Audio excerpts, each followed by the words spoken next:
Welcome back to our channel mister and missus Kannadiga. ಎಷ್ಟೊಂದು ದಿವಸ ಆದಮೇಲೆ ಬಂದಿದ್ದೀವಿ ಅಂತ ಅನ್ಕೊತಾ ಇದ್ದೀರಾ? ನಾಚಿಕೆ ಇಲ್ಲದ ಹೇಳಕ್ಕೇನೆ ಎಷ್ಟು ಮಾಡು ಅಂದ್ರೂ ಮಾಡಕ್ ರೆಡಿ ಇರಲ್ಲ ಸಾಹೇಬ್ರು. ಇಲ್ಲ, ಆ್ಯಕ್ಚುಲಿ ಪಾಸ್ವರ್ಡ್ ಮರ್ತೋಗಿತ್ತು. ಜೋಕ್ಸ್ ಅಪಾರ್ಟ್, ಆಕ್ಚುಲಿ ಒಂದು ತಮ್ಮನೇಲಿ ನೋಡೇ ಗೊತ್ತಾಗಿರುತ್ತೆ ಏನಕ್ಕೆ ನಾವು ಈ ವಿಡಿಯೋ ಮಾಡಕ್ಕೆ ಬಂದಿದ್ದೀವಿ, ಏನು ವಿಷಯ ಅಂತ. ಕಹಿ ಸುದ್ದಿ. ನನ್ನ ಇನ್ಸ್ಟಾಗ್ರಾಮ್ ಮತ್ತು ನನ್ನ ಫೇಸ್ಬುಕ್ ಅಕೌಂಟ್, ಪರ್ಸ್ನಲ್ ಅಕೌಂಟ್ ಮತ್ತು ನಮ್ಮಿಬ್ಬರದು mister and missus Kannadiga account ಕೂಡ, ಪೇಜ್ ಕೂಡ ಡಿಸೇಬಲ್ ಆಗಿದೆ, ಪರ್ಮನೆಂಟ್ಲಿ ಬ್ಲಾಕ್ ಆಗಿದೆ. ಹೌದು. ಸೊ ಹೇಗಾಯಿತು ಏನು ಇತ್ತು ಅಂತ ಮೇಡಮ್ದು ಅದು ಎಕ್ಸ್ಪೀರಿಯನ್ಸ್, ಯಾಕಂದರೆ ಅವಳದೇ ಪರ್ಸ್ನಲ್ ಅಕೌಂಟ್ ಎಲ್ಲ ಹೋಗಿರೋದು, ಅವಳೇನೆ ಎಲ್ಲ ಗೋತ್ರೂ ಮಾಡಿದ್ದು. ಸೊ ಅವಳು ಹೇಳಿದ್ರೇ ಕರೆಕ್ಟ್ ಆಗಿರುತ್ತೆ. ಹಾಂ, ಆ್ಯಕ್ಚುಲಿ ಫೆಬ್ರವರಿ 21 ಏನೋ ನಾನು ಸ್ವಲ್ಪ ಬ್ಯುಸಿ ಇದ್ದೆ ಅವತ್ತು. ನಾನು ಜನರಲಾಗಿ ಆಚೆ ಎಲ್ಲ ಹೋದರೆ ನನ್ನ ಫೋನ್ ಸ್ವಲ್ಪ ಕಮ್ಮಿ ಯೂಸ್ ಮಾಡೋದು. ಅವತ್ತಿನ ದಿನ ನಾನು ಇನ್ಸ್ಟಾಗ್ರಾಮ್ ಫೇಸ್ಬುಕ್ಕಲ್ಲಿ ಏನೂ ಓಪನೇ ಮಾಡಿರಲಿಲ್ಲ. ಸರಿ, ಶ್ರೀ ಇಟ್ಕೊಂಡು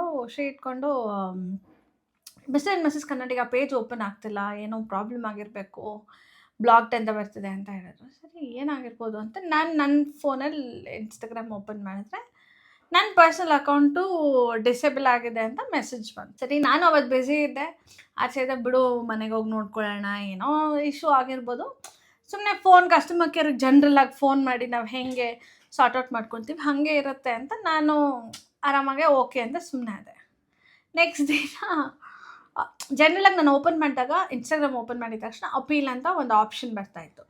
ಸರಿ, ಶ್ರೀ ಇದ್ಕೊಂಡು ಸರಿ ನಾ ಅಪೀಲ್ ಮಾಡಿ ನೋಡೋಣ ಇರೋ ಅಂದ್ಮೇಲೆ ಅಪೀಲ್ ಅಂತ ಒತ್ತಿ ಮಾಡಿದ್ದಾರೆ. ಅದಾದಮೇಲೆ ಅಪೀಲ್ ಅಂತ ಒತ್ತಾದ್ಮೇಲೆ ನಮಗೇನು ಬೇರೆ ಆಪ್ಷನ್ಸ್ ಏನಿರಲಿಲ್ಲ, ಜಸ್ಟ್ ಮೆಸೇಜ್ ಹೋಯ್ತು ಅಷ್ಟೇ, ವಿ ವಿಲ್ ರಿವರ್ಟ್ ಅಂತ ಇತ್ತು. ಸರಿ ಅಂದ್ಬಿಟ್ಟು ನಾನು ಬಿಟ್ಬಿಟ್ಟಿದ್ದೆ ಅಲ್ಲಿಗೇನೆ. ಆಮೇಲೆ ಮತ್ತೆ ನಾನು ಸುಮ್ಮನೆ ಏನೋ ಜಿಮೇಲ್ ಓಪನ್ ಮಾಡಿ ನೋಡ್ತೀನಿ, it shed your account permanently blocked ಅಂತ ಮೆಸೇಜ್ ಬಂದಿದ್ದು. ಅದು ಏನು ಅಪೀಲ್ ಮಾಡಿ 1 ನಿಮಿಷಕ್ಕೇ ಆ ಮೆಸೇಜ್ ಆ ಇಮೇಲ್ ಬಂದಿದೆ. ನಾನು ಆಮೇಲೆ ಹಿಂಗೆ ತೋರಿಸಿದೆ, ಹಿಂಗೆ ಆಗಿದೆ ನೋಡು ಅಂತ. ನಾನು ಆಮೇಲೆ ಫುಲ್ ಹಾರ್ಟ್ ಬ್ರೇಕ್ ಆಗಿಬಿಟ್ಟಿತ್ತು, ಅಳಕ್ಕೆ ಸ್ಟಾರ್ಟ್ ಮಾಡಿಬಿಟ್ಟೆ ಎಲ್ಲ అంటే. ಆಮೇಲೆ ಸರಿ ಏನು ಮಾಡೋದು ಅಂತ ಒಂದಷ್ಟು ವೀಡಿಯೋಸ್ ನೋಡಿದ್ವಿ, ಯೂಟ್ಯೂಬಲ್ಲಿ, ಇನ್ಸ್ಟಾಗ್ರಾಮಲ್ಲಿ, ಫೇಸ್ಬುಕ್ಕಲ್ಲಿ, ಎಲ್ಲ ಕಡೆ ಒಂದಷ್ಟು ವೀಡಿಯೋಸ್ ನೋಡಿ ಅಷ್ಟು ಜನಕ್ಕೆ ಈ ಥರ ಪ್ರಾಬ್ಲಮ್ಸ್ ಆಗಿದೆ. ಅಪೀಲ್ ಮಾಡಿದ್ರೆ ಎನೇಬಲ್ ಮಾಡ್ತಾರೆ, ಅಕಸ್ಮಾತ್ ಅದೂ ಆಗಿಲ್ಲ ಅಂದರೆ ಕಸ್ಟಮರ್ ಕೇರ್ಗೆ ನೀವು ಕಾಂಟ್ಯಾಕ್ಟ್ ಮಾಡಿ 100% ನಿಮಗೆ ಬರುತ್ತೆ ಅಂತ ಹೇಳಿದ್ರು. ಸ್ವಲ್ಪ ಹೋಪ್ಸ್ ಬಂತು ಆ ವೀಡಿಯೋಸ್ ಎಲ್ಲ ನೋಡಾದ್ಮೇಲೆ. ಸರಿ, ನೋಡೋಣ ಬಿಡು ಅಂದ್ರೆ ಕಸ್ಟಮರ್ ಕೇರ್ ಕನೆಕ್ಟ್ ಮಾಡ್ಕೊಳ್ಳೋಣ, ನೋಡೋಣ ಸಬ್ಸ್ಕ್ರಿಪ್ಷನ್ ತೊಗೊಳ್ಳೋಣ ಅಂತ. 2 ಡಿಫ್ರೆಂಟ್ ಸಬ್ಸ್ಕ್ರಿಪ್ಷನ್ಸ್ ಇತ್ತು. ಒಂದು 600-700 ರೇಂಜಲ್ಲಿ ಒಂದು 4000 ಇತ್ತು ಸಬ್ಸ್ಕ್ರಿಪ್ಷನು. 600-700 ರೇಂಜ್ದು ಏನಿತ್ತು ಅಂದರೆ ಬರೀ ಚಾಟ್ ಸಪೋರ್ಟ್ ಇತ್ತು. ನನಗೇನಂದರೆ ನಾನು ಎಕ್ಸ್ಪ್ಲೇನ್ ಮಾಡಬೇಕಲ್ಲ ನಾನು, so I wanted to talk to somebody. ಅದಕ್ಕೆ ನಾನು ಹೇಳಿದೆ 4000 ಹೋದರೂ ಪರವಾಗಿಲ್ಲ, ನನಗೆ ನನ್ನ ಮೆಮರೀಸ್ ಮಾತ್ರ ಬೇಕಿದೆ, ನಂಗೆ ಆ ಪೇಜ್ ಕೊಡದೇ ಇದ್ರೂ ಪರವಾಗಿಲ್ಲ, ನಂಗೆ ಮೆಮರೀಸ್ ಕೊಡಿ ಸಾಕು ಅಂತ. ನಾನೇನಂದರೆ ಸರಿ 4000 ಕೊಟ್ಟು ನಾವು ಸಬ್ಸ್ಕ್ರಿಪ್ಷನ್ ತೊಗೊಂಡಿದ್ದು ಒಂದು ಹಾಫ್ ಆನ್ ಅವರ್ಗೆ ಅದು ಎನೇಬಲ್ ಆಯಿತು. ಅದು ಶ್ರೀ ಅಕೌಂಟಿಂದ, ಅವ್ನ ಪರ್ಸನಲ್ ಅಕೌಂಟಿಂದ ನಾವು ಸಬ್ಸ್ಕ್ರಿಪ್ಷನ್ ಎನೇಬಲ್ ಆಯಿತು. ಆಮೇಲೆ ನಾವು ಅವ್ರಿಗೆ ಕಾಲ್ ಮಾಡಿದ್ವಿ. ಫಸ್ಟ್ ಮೆಸೇಜ್ ಮಾಡಿದಾಗ ಅವ್ರು ಏನಂದರು, ನೀವು ಇನ್ನೊಂದು ಅಕೌಂಟ್ ಕ್ರಿಯೇಟ್ ಮಾಡಿ ನಿಮ್ಮದೇ ಆಗಿರ್ಬೇಕು ಅಕೌಂಟು, ಇಲ್ಲ ನಾವು ಸಪೋರ್ಟ್ ಕೊಡಲ್ಲ ಅಂತ ಹೇಳಿದ್ರು. ನಾನು ಏನಪ್ಪ ಮಾಡೋದು, 4000 ಆಲ್ರೆಡಿ ಖರ್ಚು ಮಾಡಿಬಿಟ್ಟಿದ್ದೀನಿ ಅಲ್ಲಿ, ಮತ್ತೆ 4000 ನಾನು ಖರ್ಚು ಮಾಡೋದ ಅಂತ ನನಗೆ ಬೇಜಾರಾಯಿತು. ಸರಿ, 1 ಅವರ್ ಬಿಟ್ಬಿಟ್ಟು ಮತ್ತೆ ಇನ್ನೊಂದು ಟಿಕೆಟ್ ರೈಸ್ ಮಾಡಿದೆ, ಮತ್ತು ಇನ್ನೊಬ್ಬರ ಹತ್ರ ಚಾಟ್ ಮಾಡಿದೆ. ನಾನೇನು ಮಾಡಿದೆ, ಈ ಸತಿ ಅವ್ನ ಕೈ ಕೊಡಲಿಲ್ಲ ಫೋನ್ನ, ನಾನೇ ತೊಗೊಂಡ್ಬಿಟ್ಟು ನಾನು ಹೇಳಿದೆ, ಅವ್ನ ಪರ್ಸನಲ್ ಅಕೌಂಟ್ ಕೂಡ ನಾನೇ ಹ್ಯಾಂಡಲ್ ಮಾಡೋದು, ಅದಕ್ಕೆ ನಾನು ಈ ಅಕೌಂಟಿಂದ ನಿಮಗೆ ರೀಚ್ ಔಟ್ ಆಗ್ತಿದ್ದೀನಿ ಅಂತ ಹೇಳಿದೆ. ಅಕೌಂಟ್ ಸ್ಟೇಟಸ್ ಎಲ್ಲ ಚೆಕ್ ಮಾಡಿದ್ರು, ಆಲ್ಮೋಸ್ಟ್ ಒಂದು 15-20 ಮಿನಿಟ್ಸ್ ವೆಯ್ಟ್ ಮಾಡಿಸಿದ್ರು. ಆಮೇಲೆ ಇಟ್ಕೊಂಡು ಅವ್ರು ಹೇಳಿದ್ರು, ಇಲ್ಲ ನಿಮ್ಮ ಅಕೌಂಟ್ ಅಪೀಲ್ಗೆ ಹೋಗಿತ್ತಲ್ಲ, ಅಪೀಲ್ ಹೋಗಿನ ಮುಂಚೆ ಬಂದಿದ್ರೆ ಟ್ರೈ ಮಾಡ್ಬೋದಿತ್ತು, ಅಪೀಲ್ ಆಗಿ ಬ್ಲಾಕ್ ಆಗಿಬಿಟ್ಟಿದೆ ಅಲ್ಲ, this is the end stage, ನಾವು ಏನಂದರೆ ಏನೂ ಮಾಡೋಕ್ಕಾಗಲ್ಲ ಖಡಾಖಂಡಿತವಾಗಿ ಹೇಳಿಬಿಟ್ರು. ಇವಳು ಫುಲ್ಲು ಹತ್ಬಿಟ್ಲು ಅವಳ ಹತ್ರ, ಲೈಕ್ ಫುಲ್ ಅಳ್ತಾ ಇದ್ದಾಳೆ. ನನಗೂ ಅಳು ಬರಂಗೆ ಆಗ್ತಾಯಿದೆ. ಏನಕ್ಕೆ ಇವರು ಇಷ್ಟೊಂದು ಇರ್ರೆಸ್ಪಾನ್ಸಿಬಲ್ ಆಗಿ ಇದನ್ನು ಅಂಥದ್ದು ಇವರು ರೆಸ್ಪಾನ್ಸ್ ಕೊಡ್ತಾ ಇದ್ದಾರಲ್ಲ, ಅಂಥ ದೊಡ್ಡ ಕಂಪ್ನಿ ಆಗಿ, ಮೆಟಾ ಅಂತ ಕಂಪ್ನಿ ಆಗಿ, ಅಟ್ಲೀಸ್ಟ್ ಏನೇ ಬ್ಲಾಕ್ ಆಗಿದೆ ಅಂತ ಕೇಳ್ತಾ ಇದ್ರು ಅವ್ರ ಹತ್ರ ರೀಸನೇ ಇಲ್ಲ, ಅವ್ರ ಹತ್ರ ಅದು ಇದೇ ಇಲ್ಲ. ನಾನು ಜನರಲ್ಲ ಕಸ್ಟಮರ್ ಕೇರ್ ಹತ್ರ ಮಾತಾಡ್ಬೇಕು, ನಾನು ನಿಮ್ಮ ಮ್ಯಾನೇಜರ್ ಕೊಡಿ, ಇಲ್ಲ ನಿಮ್ಮ ಸೂಪರ್ವೈಸರ್ಗೆ, ಇಲ್ಲ ಫ್ಲೋರ್ ಸಪೋರ್ಟ್ ಅವ್ರಿಗೆ ಕೊಡಿ. ಅವ್ರು ಯಾರೇ ಹೇಳಿದ್ರು ಇಲ್ಲ ಮೇಡಮ್ ಅಂತಾನೆ ಹೇಳಿದ್ರು.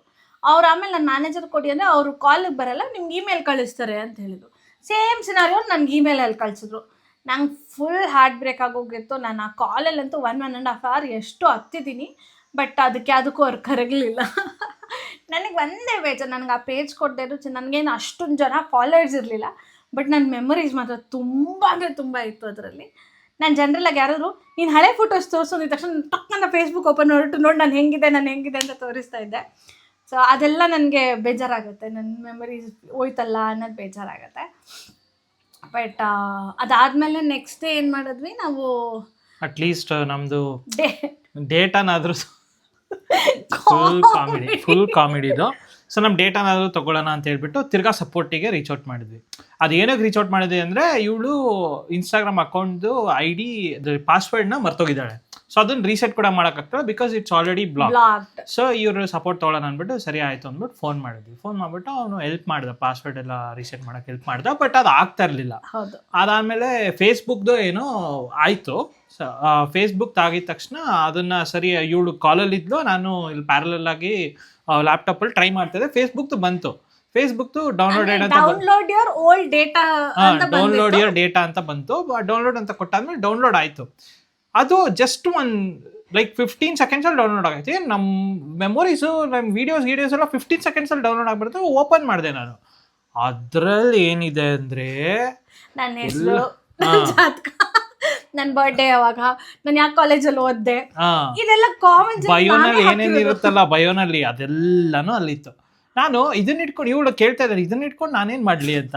ಅವರು madam this is for your reference ಅಂತ. ಆದರೆ ನಾನೇ ಬದುಕಿದ್ದೀನಿ, ನನಗೇನಾದರೂ ಅಲ್ಝೈಮರ್ಸ್ ರೋಗ ಬಂದಿದೆಯಾ? ಇಲ್ಲ ತಾನೇ, ಏನಕ್ಕೆ ಇದನ್ನು ಕೊಡ್ತಾ ಇದ್ದೀರಾ ಅಂತ ಇವಳು ಕೇಳಿದ್ಲು. ನಾನು ಇಲ್ಲ ಮೇಡಮ್, ಫೋಟೋಸು ವೀಡಿಯೋಸ್ನೆಲ್ಲ ನಿಮಗೆ ಡೇಟಾ ರಿಕವರ್ ಮಾಡೋಕ್ಕಾಗಲ್ಲ, ಬಟ್ ಒಂದನ್ನು ರಿಕವರ್ ಮಾಡ್ಬೋದು ನಿಮ್ಮ ಡೇಟಾ ಅಂದರೆ ಏನು ಅಂದರೆ ನನ್ನ ಹೆಸರು, ನನ್ನ ಜಾತಕ ಎಲ್ಲ. ನಾನು ಅದಕ್ಕೆ ಅವಾಗ ಫುಲ್ ಇನ್ನೂ ಬೇಜಾರಾಗೋಯ್ತು ಅವತ್ತಿನ ದಿನ.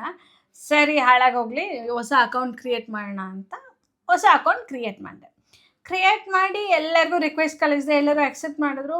ಎಲ್ಲರೂ ಕೇಳ್ತಿದ್ರು ನಿಂದೇನ ಅಕೌಂಟ್ ಏನಾಯಿತು ಅದು ಅಂತ ಎಲ್ಲ. ಸರಿ ಅಂದ್ಬಿಟ್ಟು ನೆಕ್ಸ್ಟ್ ಡೇ ನೋಡ್ತೀನಿ, ಅದು ಬ್ಲಾಕ್ ಆಗಿದೆ. ಆಮೇಲೆ ಮತ್ತೆ ಇನ್ನೊಂದು ಅಕೌಂಟ್ ಕ್ರಿಯೇಟ್, ಅದು ಬ್ಲಾಕ್ ಆಗಿದೆ. I tried with different numbers ಕೊಟ್ಟೆ, ಡಿಫ್ರೆಂಟ್ ಇಮೇಲ್ ಅಡ್ರೆಸ್ಗಳು ಕೊಟ್ಟೆ, ಏನು ಕೊಟ್ಟರು ಎಲ್ಲದಕ್ಕೂ ಬ್ಲಾಕ್ ಅಂತ. ಎಷ್ಟು ಜನ ಫೋನ್ ಮಾಡ್ತಾರೆ, ನಿಮ್ದು ಯಾರೋ ಫೇಕ್ ಅಕೌಂಟ್ಸ್ ಕ್ರಿಯೇಟ್ ಮಾಡ್ತಾ ಇದ್ದಾರಾ? ನನ್ನ ಫ್ರೆಂಡ್ಸ್ ಎಲ್ಲರೂ ಇಲ್ಲ ನಂದೇ ಅಕೌಂಟು ಹಿಂಗೆ ಆಗೋಗ್ತಾ ಇದೆ ಅಂತೆಲ್ಲ ಹೇಳಿ, ಆಮೇಲೆ ಸರಿ ಅಂದ್ಬಿಟ್ಟು ಅಲ್ಲಿಗೆ ನಾನು ಬಿಟ್ಬಿಟ್ಟೆ. ನನಗೆ ಫ್ರಸ್ಟ್ರೇಟ್ ಆಗಿಬಿಟ್ಟಿದೆ, ಎಷ್ಟು ಅಕೌಂಟ್ಸ್ ಕ್ರಿಯೇಟ್ ಮಾಡಿ ಅಂತ. ಮತ್ತೆ ನೆಕ್ಸ್ಟ್ ಡೇ ಕಸ್ಟಮರ್ ಕೇರಿಗೆ ಮತ್ತೆ ಪುನಃ ಕಾಲ್ ಮಾಡಿಬಿಟ್ಟು ಹಿಂಗೆ ನನ್ನ ಅಕೌಂಟ್ ಕ್ರಿಯೇಟ್ ಮಾಡೋಕ್ಕಾಗ್ತಿಲ್ಲ. ಅವರು 1 ತಿಂಗಳು ಬಿಟ್ಬಿಡಿ ಮೇಡಮ್, ನೀವು 1 ತಿಂಗಳು ಏನೂ ಮಾಡೋಕ್ಕೆ ಹೋಗ್ಬಿಡಿ, ಆಮೇಲೆ ಬೇಕಾದ್ರೆ ಕ್ರಿಯೇಟ್ ಮಾಡ್ಕೊಳ್ಳಿ ಅಂದರು. ನಾನು ಲ್ಯಾಪ್ಟಾಪಲ್ಲಿ ಕ್ರಿಯೇಟ್ ಮಾಡಿದ್ರು ಆಗ್ತಿಲ್ಲ. ಲ್ಯಾಪ್ಟಾಪಲ್ಲಿ ಕ್ರಿಯೇಟ್ ಮಾಡಿ ನನ್ನ ಐಫೋನಲ್ಲಿ ಲಾಗಿನ್ ಆದರೆ ಹಂಗೆ ಆಗ್ತಾಯಿತ್ತು. ಸರಿ ಇನ್ನೇನು ಮಾಡೋದು ಅಂದ್ಬಿಟ್ಟು ನಾನು ಹಳೆ ಫೋನಲ್ಲಿ ಒಂದು ಅಕೌಂಟ್ ಕ್ರಿಯೇಟ್ ಮಾಡಿದೆ. ಯಾವುದು ಬೇರೆ ಅಪ್ಪನ ನಂಬರ್ ಕೊಟ್ಟು, ಅಮ್ಮನ ಇಮೇಲ್ ಅಡ್ರೆಸ್ ಕೊಟ್ಟು ಮಾಡಿ 24 hours ಆದ್ಮೇಲೆ ಮತ್ತೆ ಅದು ಬ್ಲಾಕ್ ಆಯಿತು. ಅದು ಶಾಕಿಂಗು. ನಾನು ಫೋನ್ ಬ್ಲಾಕ್ ಮಾಡಿರ್ಬೋದು, ಓಕೆ, IP-ನೇ ಬ್ಲಾಕ್ ಮಾಡಿಬಿಟ್ಟಿದ್ದೆ. IP ಬ್ಲಾಕ್ ಮಾಡಿದ್ರು ನನ್ನ ಅಕೌಂಟ್ ಕೂಡ ಬ್ಲಾಕ್ ಆಗಬೇಕಾಯ್ತಲ್ಲ ಅಂತ ಅಂದ್ಕೊಂಡು ನಾನು ಆಮೇಲೆ ಹೇಳ್ತಿದ್ದೆ. ಆಮೇಲೆ ಮತ್ತೆ ನನ್ನ OnePlus ಅಲ್ಲೂ ಅಪೀಲ್ ಆಪ್ಷನ್ ಬಂತು. ಅಪೀಲ್ ಆಪ್ಷನಲ್ಲಿ ನನಗೆ ಅಲ್ಲಿ ಆಪ್ಷನ್ ಏನು ಬಂತಂದರೆ, ನನ್ನ ID, ನನ್ನ ಫೋಟೋ ಎಲ್ಲ ಕಂಪ್ಲೀಟ್ KYCನ ನಾನು ಫಿಲ್ ಮಾಡಬೇಕಿತ್ತು. ಫಿಲ್ ಮಾಡಿ ಒಂದು 2-3 hours ನನ್ನ ID ಅಕೌಂಟ್, ಹೊಸ ಅಕೌಂಟ್ ವಾಪಸ್ ಬಂತು. ಬಟ್ ನನಗೆ ಇವಾಗ ಆ್ಯಕ್ಚುಲಿ ಭಯ ಇದೆ, ನನ್ನ ಐಫೋನ್ಗೆ ಆ ಅಕೌಂಟ್ ಹಾಕೇ ಇಲ್ಲ. ಇನ್ನು ಹಾಕಿದ್ರೆ ಮತ್ತೆ ಬ್ಲಾಕ್ ಆಗಿಬಿಡುತ್ತೇನೋ ಅಂದ್ಬಿಟ್ಟು ನಾನು ಸುಮ್ಮನೆ ಹಾಗೆ ಇದ್ದೀನಿ ಇವಾಗ 2 ಫೋನ್ ಇಟ್ಕೊಂಡು. But real disappointment. ಮೆಟಾ ಅನ್ನೋದು ಒಂದು ಎಷ್ಟು ದೊಡ್ಡ ಕಂಪನಿ, ಆ ಕಂಪನಿಗೆ ಒಂದು ಸ್ಮಾಲ್ ಯೂಸರ್ದು ವ್ಯಾಲಿಡ್ ರೀಸನ್ ಕೊಡೋಕ್ಕಾಗಿಲ್ಲ ಅನ್ನೋದು ನನಗೆ ಕ್ಲೋಸರ್ ಇಲ್ಲ. ಎಕ್ಸಾಕ್ಟ್ಲಿ ಹೋಗಿದ್ದೋಯ್ತು ಅದು ಏನೋ ಅಕ್ಸೆಪ್ಟ್ ಮಾಡ್ಕೊಂಡ್ಬಿಟ್ಟಿದ್ವಿ ನಾವು, ಏನು ಮಾಡೋಕ್ಕಾಗಲ್ಲ ಅಂತ. ಬಟ್ ಒಂದು ಕ್ಲೋಸರ್ ಇಲ್ವಲ್ಲ, ನೆಕ್ಸ್ಟ್ ಟೈಮ್ ಕೂಡ ನಾವು ಅದೇ ತಪ್ಪು ಮಾಡಬಾರ್ದು ಅನ್ನೋದಕ್ಕೂ ಅಟ್ಲೀಸ್ಟ್ ಅವ್ರಿಗೆ ಹೇಳ್ಬೇಕಲ್ಲ, ಇಂಥ ವಿಡಿಯೋ, ಇಂಥ ಪಾರ್ಟು, ಅದರಲ್ಲಿ ಇಂಥದ್ದೇನೋ ಆಗಿತ್ತು ಅಂತ ತೋರಿಸ್ಬೇಕು, ಅದನ್ನು ಹೇಳ್ಬೇಕು ಅವರು. ಇಲ್ಲ ಇದು ಎಂಥದ್ದು ನಮ್ಮ ಮೆಟಾನಲ್ಲೇನೆ ಎಷ್ಟು ರೀಲ್ಸು, ಎಷ್ಟು ಶಾರ್ಟ್ಸು, ಎಷ್ಟು ವಿಡಿಯೋಸು ಎಲ್ಲ ವಲ್ಗರ್ ಫುಲ್ಲು ಏನೇನೋ ಮಾಡ್ತಾರೆ. ನಾವು ಪ್ಯೂರ್ ಎಂಟರ್ಟೈನ್ಮೆಂಟ್ ಪರ್ಪಸ್ಗೋಸ್ಕರ ಮಾಡೋದು, ಅದನ್ನು ಎಲ್ಲ ಕಾಮಿಡಿ ರೀಲ್ಸು ಅಂಥದ್ದೇ ಮಾಡೋದು. ಅಂಥದನ್ನ ಅವ್ರು ಅದ್ರಲ್ಲಿ ಏನ್ ಕಂಡಿಡಿತೋ ಏನೋ ಗೊತ್ತಿಲ್ಲ ನನಗೆ. ನನ್ನ ಪ್ರಕಾರ AI AI ಹೆಂಗೆ ಅಂದ್ರೆ ಎಲ್ಲರೂ ಹೇಳ್ತಾರೆ next is full complete AI ಅಂದರೆ there is some percent of manual intervention is very important ಅನ್ನೋದಕ್ಕೆ ಇದು very good example. Human touch ಇರಲೇಬೇಕು ಅನ್ನೋದಕ್ಕೆ ಇದೇ ಎಕ್ಸಾಂಪಲ್. ಇದೇನು ಮಾಡಿರುತ್ತೆ, ಏನೋ ಒಂದು ಕಂಡೀಷನ್ ಮೀಟ್ ಆಗಿರುತ್ತೆ, AI ಆಲ್ಗರಿದಮ್ಸ್ನ ಚೆಕ್ ಮಾಡ್ಬೇಕಾದ್ರೆ, ವೀಡಿಯೋಸ್ನೆಲ್ಲ ಚೆಕ್ ಮಾಡಬೇಕಾದ್ರೆ ಕಮ್ಯುನಿಟಿ ಗೈಡ್ಲೈನ್ಸ್ ಬ್ರೇಕ್ ಆಗಿದೆ ಇಲ್ವಾ ಅಂತ, ಅದು ಆಲ್ಗರಿದಮ್ದಲ್ಲಿ ಏನೋ ಒಂದು ಕಂಡೀಷನ್ ಮ್ಯಾಚ್ ಆಗ್ತಿದಂಗೆ ಅದು ತೊಗೊಂಡ್ಬಿಟ್ಟು ಬ್ಲಾಕ್ ಮಾಡಿದೆ. ಅಲ್ಲಿ ಬ್ಲಾಕ್ ಮಾಡಿದ್ಮೇಲೆ ಅಟ್ಲೀಸ್ಟ್ ಇವ್ರು ಒಂದು ಮ್ಯಾನ್ಯುಯಲ್ ಇಂಟರ್ವೆನ್ಷನ್ನು ಒಂದು ಒಬ್ಬ ಲೈಕ್ ಹ್ಯೂಮನ್ ಅದನ್ನು ಲೈಕ್ ಇದು ಮಾಡ್ಬೇಕು ತಾನೆ, ವ್ಯಾಲಿಡೇಟ್ ಮಾಡ್ಬೇಕು ತಾನೆ, ತಿರ್ಗಾ ಏನೂ ಇಲ್ಲ. ಸುಮ್ಮನೆ ಅದನ್ನ ಇಟ್ಬಿಟ್ಟಿದ್ದಾರೆ, ಅದೊಂದು ಏನೋ ಮಾಡಿದೆ, ಅದಕ್ಕೆ ರೀಸನ್, ಅದಕ್ಕೋಸ್ಕರನೇ ಅವ್ರಿಗೆ ರೀಸನ್ ಏನು ಗೊತ್ತಿಲ್ಲ, ಅದು ಏನು ಮಾಡಿದೆ ಅಂತಲೂ ಗೊತ್ತಿಲ್ಲ. ಸುಮ್ಮನೆ community guidelines has been broken, so that's why your account is completely permanently blocked ಅಂತ ಬರ್ತದೆ. ನನಗೆ ಒಂದೇನು ಅಟ್ಲೀಸ್ಟ್ ಅವರು ನಾನು ಯಾವ ವಿಡಿಯೋ ಪ್ರಾಬ್ಲಮ್ ಇದೆ ಅದನ್ನ ಹೇಳಿದ್ರೆ ಅದನ್ನ ಡಿಲೀಟ್ ಮಾಡಿಬಿಟ್ಟಿದ್ರೆ ಆಗೋಗಿರೋದು. ಬಟ್ ಅದ್ರ ಆಪ್ಷನ್ನೇ ಕೊಡಲಿಲ್ಲ ಅಲ್ಲ ಅನ್ನೋದು ನನಗೆ ಸಖತ್ ಬೇಜಾರಾಗಿದೆ. ಎನಿವೇಸ್ ಆಗಿದ್ದಾಗೋಯ್ತು. ಇನ್ನು ನಾವು ನೆಕ್ಸ್ಟ್ ಇನ್ನೊಂದು ಪೇಜ್ ಓಪನ್ ಮಾಡಿದ್ದೀವಿ ಇನ್ಸ್ಟಾಗ್ರಾಮಲ್ಲಿ, ಮಿಸ್ಟರ್ ಆ್ಯಂಡ್ ಮಿಸಸ್ ಕನ್ನಡಿಗ 2.0 ಅಂತ. ಹಾಗೆ ನನ್ನ ಪರ್ಸ್ನಲ್ ಅಕೌಂಟ್ ಕೂಡ ಓಪನ್ ಮಾಡಿದ್ದೀನಿ with similar name. Please follow ಮಾಡಿ ನಮಗೆ. ನಾವು ರೆಗ್ಯುಲರ್ ಆಗಿ ವೀಡಿಯೋಸ್ನ, ರೀಲ್ಸ್ನ, ಕಾಮಿಡಿ ರೀಲ್ಸ್ನ, ಎಂಟರ್ಟೈನ್ಮೆಂಟ್ ಅಂದರೆ ಸಮಥಿಂಗ್ ಡಿಫ್ರೆಂಟಾಗಿ ಬರಬೇಕು ಅಂತ ನಾವು ಟ್ರೈ ಮಾಡ್ತಿರ್ತೀವಿ. ಸೊ ಪ್ಲೀಸ್ ಸಪೋರ್ಟ್ ಮಾಡಿ. ನಾವು ಯೂಟ್ಯೂಬಲ್ಲಿ ಕೂಡ ರೆಗ್ಯುಲರ್ ಆಗಿ ವಿಡಿಯೋಸ್ ಹಾಕಬೇಕು ಅಂತ ಡಿಸೈಡ್ ಮಾಡಿದ್ದೀವಿ. ಸಜೆಷನ್ಸ್ ಏನಂದರೆ ಪ್ಲೀಸ್ ಇದು ಏನು ನಿಮ್ಮ ಮೆಮೊರೀಸ್ನ ಎಲ್ಲದು ಬ್ಯಾಕಪ್ ಮಾಡ್ಕೊಳ್ಳಿ. ಈ ಥರ ಹಾಳಾಗೋದು ಯಾವಾಗ ಬೇಕಾದ್ರೂ ಏನು ಬೇಕಾದ್ರೂ ಹಾಕ್ಬೋದು.